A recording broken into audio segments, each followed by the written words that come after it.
What you see here is simply two examples from today of communism taking over America. These people have been forced politically by the threat of their jobs, etc., to apologize for their very valid, sound, non-racist opinions.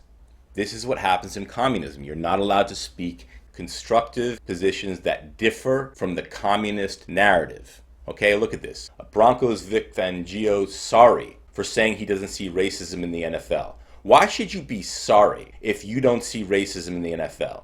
Maybe there's racism, maybe there's not. This man explained his opinion. Clearly he explained it publicly, so he feels confident enough. Clearly he knows that his political and professional and social standing is on the line, yet he chose to declare his honest opinion.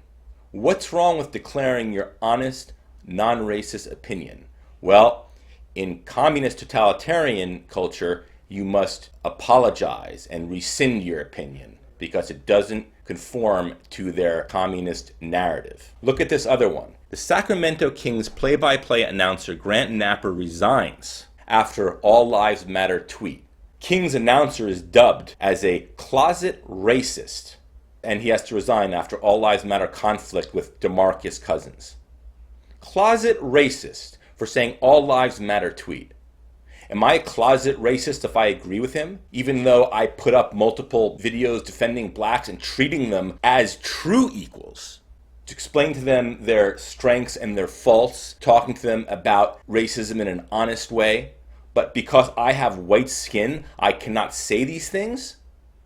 That is called racism by people who judge me by the color of my skin. Now, a lot of black people, a lot of them, believe that all lives matter is a good thing to say.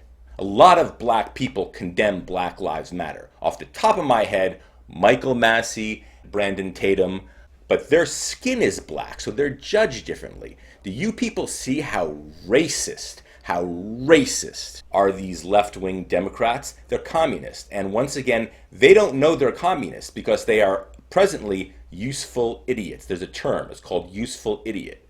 They think they're in the right, even though it is utterly provable that they're racist, even though it is utterly provable that they don't believe in freedom of speech, even though it is utterly provable that they believe in the rule of the mob.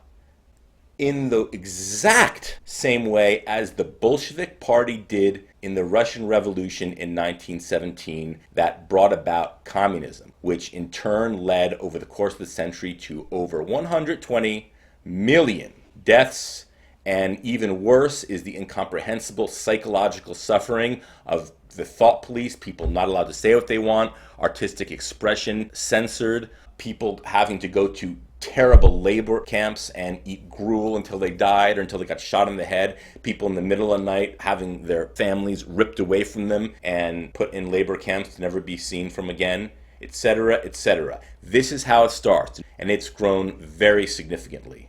You left-wingers, you have no idea how wrong you are. You have not a clue how deeply evil you have become. I understand that you think you're doing good. I understand that very well. The truth is you're not. You're supporting everything evil. And if it wins, I won't have the problem because I'll be out of the country in the mountains somewhere looking for liberty. You will have the problem. Your children will have the problem. And you people just don't want to fight it. You want to support the lie so you can keep your jobs, so you can keep your social standing, etc. Well, there's a price to be paid. It's called the loss of freedom and everything sacred for you and your kids indefinitely. That's what you're paying for with your weakness, with your cowardice.